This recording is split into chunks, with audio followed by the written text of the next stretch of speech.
পয়গম্বর মূসা আলাইহিস সালাতু ওয়াস সালাম আল্লাহ রাব্বুল আলামিনের কাছে প্রশ্ন রাখ দিয়া কয়, রব্বুল আলামিন, আমি জামানায় পয়গম্বর হযরত মূসা আমার সাথে জান্নাতে যাবে যেই মানুষটা, এই মানুষটা কি দুনিয়াতে বাইসা আছে নাকি?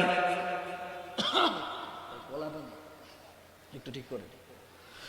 মূসা আলাইহিস সালাতু ওয়াস সালাম আল্লাহর কাছে ডাক দিয়ে বলে, মালিক, আমি মূসার সাথে জান্নাতে যাবে যে মানুষটা, ওই মানুষটা কি দুনিয়াতে বাইসা আছে নাকি? আল্লাহ ডাক দিয়া কয়, মূসা, আছে, ওই মানুষটা এখনো দুনিয়াতে বাইচা আছে, ওই মানুষটার সাথে কি তুমি দেখা করতে চাও নাকি? মূসা আলাইহিস সালাতু ওয়াস সালাম ডাক দিয়া বলে, আল্লাহু আকবার বলেন। আমি মূসা পয়গম্বরের সাথে যেই মানুষটা জান্নাতে যাবে, ওই মানুষটার সাথে আমি আল্লাহ মূসার একটু দেখা করতে মন চাই। আল্লাহ ডাক দিয়া বলেন, মূসা, যাইও অমুক বাজারে অমুক জায়গায় গিয়া দেখবা আমার একটা গোলাম আছে, চেহারাটা বড় সুন্দর না, চেহারাটা অত্যন্ত ভালো, চেহারাটা দেখতে তেমন একটা ভালো না, চেহারার ভিতরে শীতলার দাগ দেখা যায়, তোমার হয়তো বা দেখলে তাকে পছন্দ হইবে না। এ মূসা, অমুক বাজারে তুমি যাইবা, বাজারে গিয়া অমুক গাছের নিচে দেখবা একটা কসাই বৈশা বৈশা মাংস বিক্রি করে, গোশত বিক্রি করে, ওই কসাইটার দিকেই তুমি যায়া মায়ার নজর দিয়া তুমি তাকায় থাকবা, আর মনকে বলবা, রে মন, এই গোশত বিক্রেতা কসাইটা তুই মূসার সাথে জান্নাতে যাবে। আল্লাহর পয়গম্বর মূসা আলাইহিস সালাতু ওয়াস সালাম ডাক দিলেন, আল্লাহ, ঠিক আছে, আমি অমুক বাজারে গিয়া দেখবো এটা কেমন মানুষ, জামানার পয়গম্বর মূসা কালিমুল্লাহর সাথে জান্নাতে যাবে। ভাইজান, সময় সংক্ষিপ্ত, আমি আপনাদেরকে সংক্ষিপ্ত করে বোঝানোর চেষ্টা করতেছি। মায়ের দোয়া যে ব্যক্তি নিজের কপালের মধ্যে উঠে লয়, আসমানের মালিক আল্লাহ রাব্বুল আলামিন তার মর্যাদা কি পরিমাণ বাড়ায় দেয়, কি পরিমাণ বাড়ায় দেয়। মূসা আলাইহিস সালাতু ওয়াস সালাম বাজারে চলে গেছে, বাজার গিয়া দেখে একজন কসাই বৈশা বৈশা গোশত বিক্রেতা করে, চেহারাটা তেমন সুন্দর না, গায়ের ভিতরে শীতলার দাগ, বসন্ত রোগের দাগ দিয়ে ভরা। মূসা আলাইহিস সালাতু ওয়াস সালাম ডাক দিয়া ওইখানে কসাইয়ের কাছে গিয়া সারাদিন দাঁড়ায় থাইকা কসাই ব্যক্তিকে দেখে মূসা আলাইহিস সালামের লোকটাকে তেমন পছন্দ হয় না। আরে বাজান, চেহারা, রূপ দিয়া, সুরত দিয়া আল্লাহর কাছে দামি হওয়া যায় না। আল্লাহ তাআলা কারো চেহারা দেখেন না, সুরত দেখেন না, আল্লাহ তাআলা দেখেন মানুষের কলব। কথা বলেন ঠিক কিনা? আল্লাহ তাআলা দেখেন কার অন্তরে কি আছে, এটা মায়ের আল্লাহ দেখেন। মূসা আলাইহিস সালাতু ওয়াস সালাম বাজারে গিয়া অনেকক্ষণ দাঁড়ায় থাকার পর কসাই ডাক দিয়া বলে, হে ভাই, এ হুজুর, কি জন্য আইছেন? আপনার গোশত কয় কেজি লাগবো? মূসা আলাইহিস সালামকে প্রশ্ন করে আল্লাহর পয়গম্বর কয়, না না, আমি গোশত নেওয়ার জন্য আসি নাই। কি জন্য আইছেন? আমি আপনার নুরানি চেহারা দেখার জন্য আইছি। আল্লাহু আকবার। কসাই ডাক দিয়ে বলে, এ হুজুর, কি বলেন? আমার মতো একটা কালো কুস্তি মানুষ, চেহারার মধ্যে শীতলার দাগ দেখা যায়, বসন্ত দাগ দেখা যায়, আমার মতো একজন কালো মানুষকেও দেখার জন্য কোন মানুষ আছে? এটা কেমনে বিশ্বাস করি?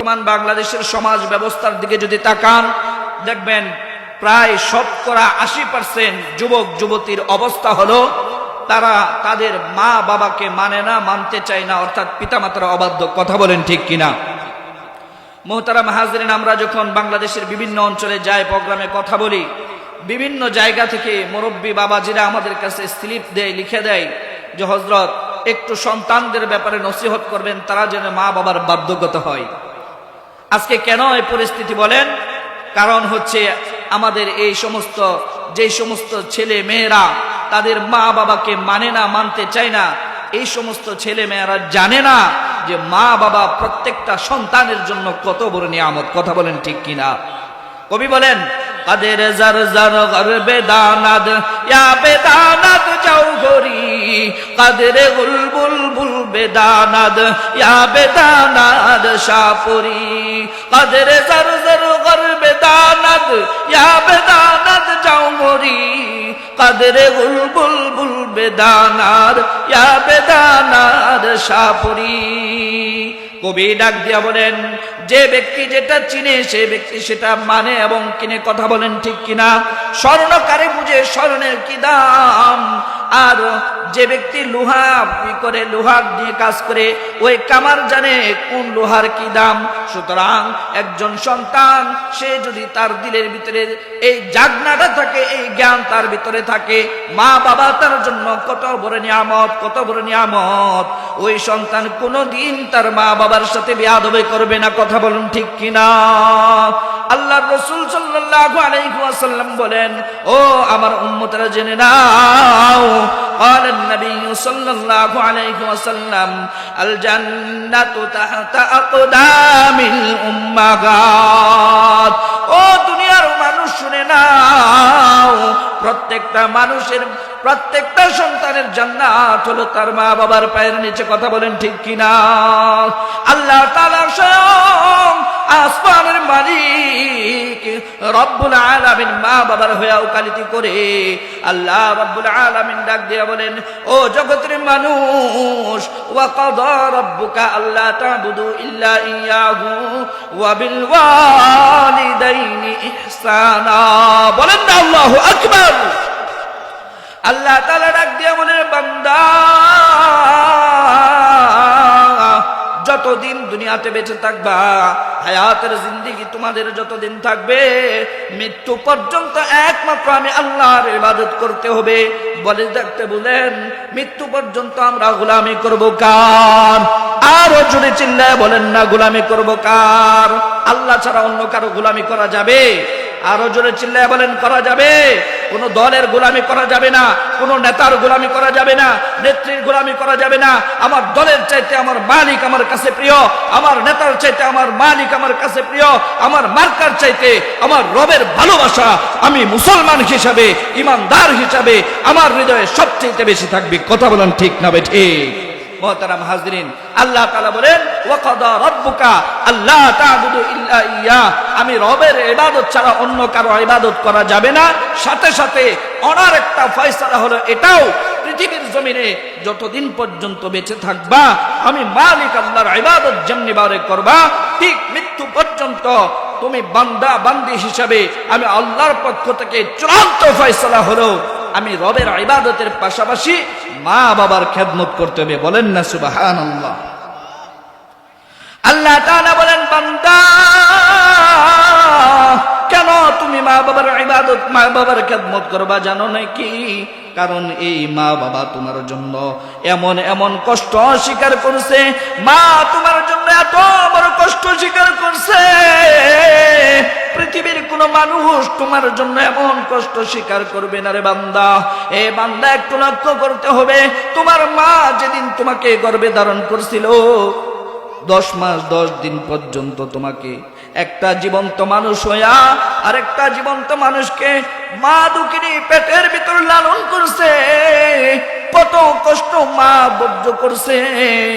এই মার সেবা তোমাকে করতেই হবে, কারণ শুধু এখানেই শেষ নয়, 10 মাস 10 দিন পর্যন্ত খেদমত করা, তোমার লালন পালন করার পর এরপরে যখন তোমার প্রসবের সময় হয়ে গেছে, প্রসব ব্যথা যখন শুরু হয়ে যায়, মার দুঃখিনী এমন যন্ত্রণা, নিদারুণ জ্বালা যন্ত্রণা শুরু হয়ে যায়, মার কলিজা থেকে কলস কলস রক্ত প্রবাহিত হইতে থাকে।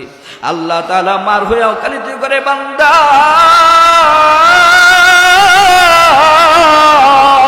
এই মার কাছে নাফরমানি করবি, রিজার রব্বি ফি রিজাল ওয়ালিদাইন ওয়া সাখাতুর রব্বি ফি সাখাতুল ওয়ালিদাইন।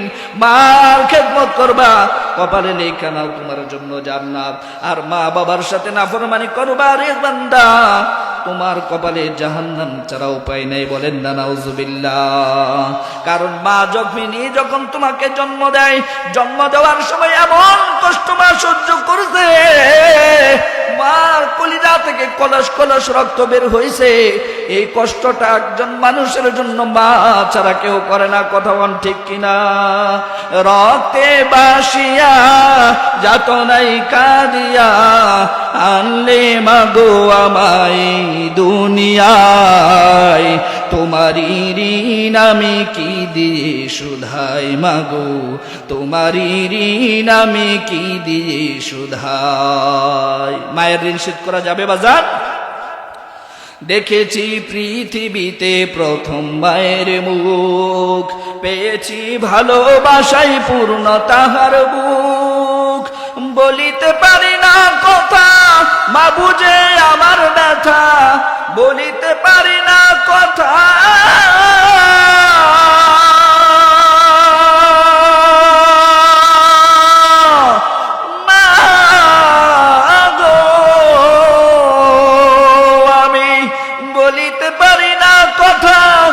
বুঝে আমার ব্যথা, তাই তো নিতে মাগো বুকেতে জড়াই, তোমারি ঋণ আমি কি দিয়ে শুধাই মাগো, তোমারি ঋণ আমি কি দিয়ে শুধাই। এজন্য বাজান মা বাবার ঋণ কোনোদিন শোধ করা যাবে না রে বাজান। আজকে যে সমস্ত যুবক ভাইরা এখানে উপস্থিত আছেন, যারা মা বাবার সাথে বেয়াদবি করেছেন, মা বাবার সাথে খারাপ আচরণ কইরা নিজের কপালের মধ্যে অভিশাপের দাগ লাগায় দিয়েছেন, এই যুবক ভাই আপনাদের কাছে হাত দুটো জোর করে বলতে যাই, আরে ভাই মা বাবার কাছ থেকে দোয়া নেবেন, দোয়া নেবেন। যদিও কষ্ট দিছেন বুঝা দিছেন অথবা না বুঝা দিছেন, শয়তানের দুকায় পইরা মা বাবার কলিজায় আঘাত দিছেন, মা বাবার অভিশাপ নিয়ে দুনিয়া থেকে যায়েন না। আল্লাহর রাসূল বলে, আমার উম্মতের দল মনে রাখবা, দুনিয়া থেকে যদি মা বাবার সন্তুষ্ট অর্জন কইরা আল্লাহর কাছে আসতে পারো রে বান্দা, হে আমার উম্মত শুনে নাও, রিজাল রব্বি ফি রিজাল ওয়ালিদাইন।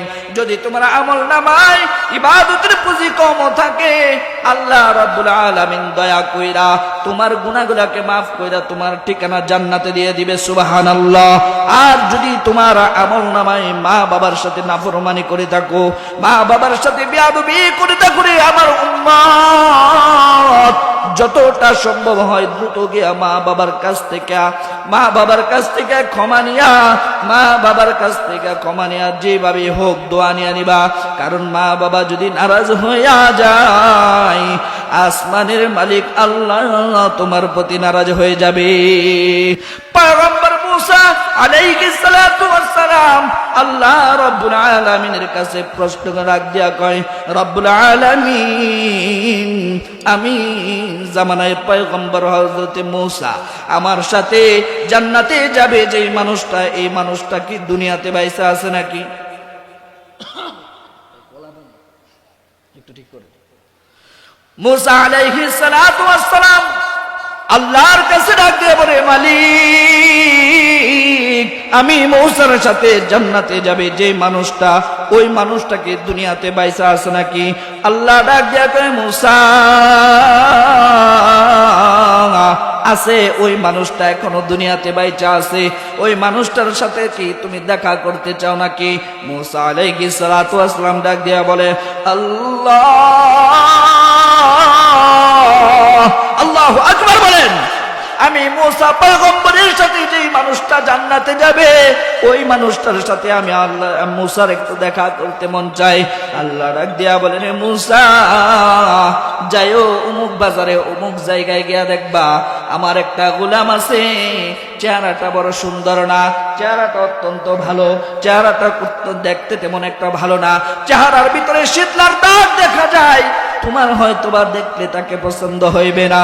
এ মুসা, অমুক বাজারে তুমি যাইবা, বাজারে গিয়া অমুক গাছের নিচে দেখবা একটা কসাই বৈশা বৈশা মাংস বিক্রি করে, গোশত বিক্রি করে, ওই কসাইটার দিকেই তুমি যায়া মায়ার নজর দিয়া তুমি তাকায় থাকবা, আর মনকে বলবা, রে মন, এই গোশত বিক্রেতা কসাইটা তুই মুসার সাথে জান্নাতে যাবে।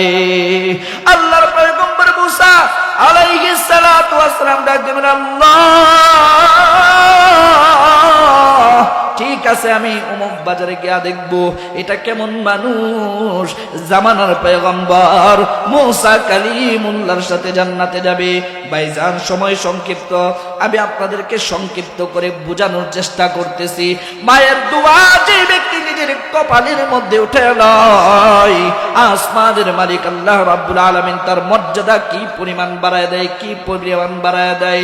মুসা আলাইহিস সালাতু ওয়াস সালাম বাজারে চলে গেছে। বাজার গিয়ে দেখে একজন কসাই বৈশা বৈশা গোশত বিক্রেতা করে, চেহারাটা তেমন সুন্দর না, গায়ের ভিতরে সিদ্ধার দাগ, বসন্ত রোগের দাগ দিয়ে বড়া। মুসা আলাইহিস সালাতু ওয়াস সালাম ডাক দিয়া ওইখানে কসাইয়ের কাছে গিয়া সারাদিন দাঁড়ায় থাইকা কসাই ব্যক্তিকে দেখে মুসা আলাইহিস সালামের লোকটাকে তেমন পছন্দ হয় না। আরে বাজান, চেহারা রূপ দিয়া সুরত দিয়া আল্লাহর কাছে দামি হওয়া যায় না। আল্লাহ তাআলা কারো চেহারা দেখেন না, সুরত দেখেন না, আল্লাহ তাআলা দেখেন মানুষের কলব। কথা বলেন ঠিক কিনা?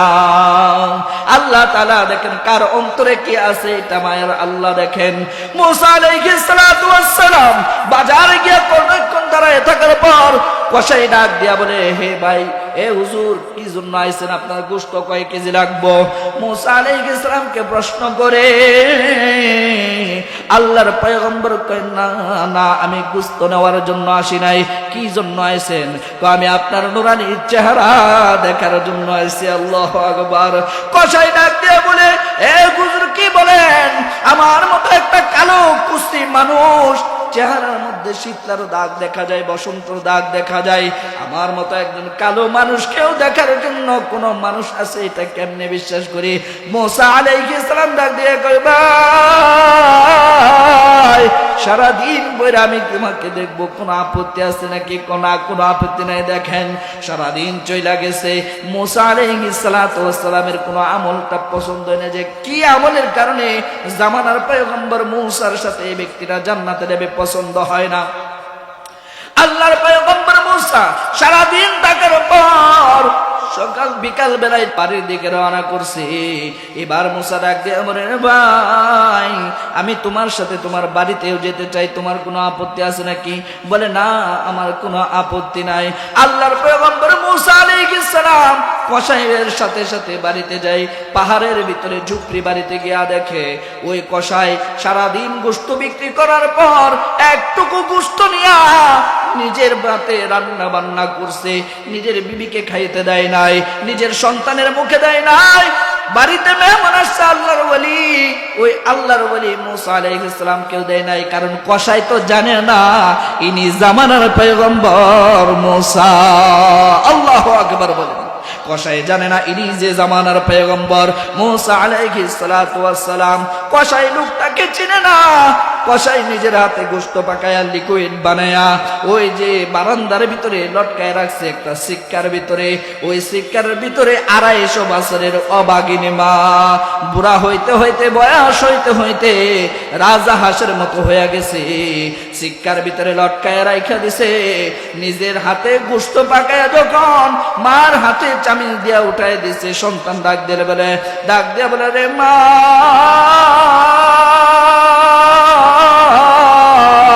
নিজের হাতে গোশত পাকাইছি, বিবির মুখে দেই নাই, সন্তানের মুখে দেই নাই, বাড়িতে একজন আল্লাহর ওলি আসছে, মা, তার মুখেও দেই নাই, তোমার মুখে আগে দিছি। মা এবার ইশারা দিয়া কথা বলতে পারে না, ইশারা দিয়া বুঝায় আর খাওয়া লাগবে না, আর খাবো না। এবার আল্লাহর পয়গম্বর মুসা আলাইহিস সালাম দৃশ্যটা দেখতেছে, আর কোনো কথা বলে না। হঠাৎ করে আল্লাহু আকবার বলে চিৎকার মাইরা দিছে। কসাই ডাক দিয়া বলে, হুজুর, এতক্ষণ পর্যন্ত কোনো কথা বললেন না, হঠাৎ করে আল্লাহু আকবার বলে কেন চিৎকার মারলেন? এবার পয়গম্বর মুসা আলাইহিস সালাম ডাক দিয়া করে, এরে ভাই কসাই, তুমি তোমার মার খেদমত করার কারণে মা দুকনি আসমানের দিকে হাত বাড়াইছে, হাত বাড়াইতে দেরি হয়েছে, আসমানের মালিক আল্লাহ তাআলা কবুল করতে দেরি করে নাই। কসাই ডাক দিয়া বলে, ও হুজুর, আপনার আপনারা কিভাবে চললেন? আমার মা দুঃখিনী তো কথা বলতে পারে না। মূসা আলাইহিস সালাম ডাক দেয়া কয়, এবার তো আর লোক পরিচয়টা লোকায় রাখাই যায় না। এ কসাই শুনে নে, আমি হইলাম জামানার পয়গম্বর, লোকেরা আমাকে মূসা কালিমুল্লাহ বলে চিনে। আল্লাহু আকবার বলেন। ভাইজান, বুঝাইতে চাইলাম মার খেদমত করার কারণে, মার দোয়া নেওয়ার কারণে আল্লাহ পাক রব্বুল আলামিন একজন কসাইকে জামানার পয়গম্বর মূসা আলাইহিস সালামের সাথে যদি জান্নাত দেয়, ও পৃথিবীর যুবক যুবতীরা, তোমাদের পায়ে হাত রেখে বইলা যায়, তোমরাও যদি মা বাবার খেদমত করতে পারো, মা বাবার সেবা করতে পাইরা, মা বাবার কলিজার থেকে দোয়া নিতে পারো মুসলমান, আল্লাহ তাআলা দুনিয়ারও বাদশা বানাইবে, আখিরাতেরও বাদশা বানায় দিবে। কোন সুবহানাল্লাহ। তাহলে বোঝা গেল মা বাবার খেদমত কখন করবে? এই মা বাবার খেদমত তখন করবে সন্তানের ভিতরে যখন সিনায় কোরআন থাকবে। আর ওই মা বাবার খেদমত শেখানোর জন্য এই মাদ্রাসা। কথা বলেন ঠিক কিনা?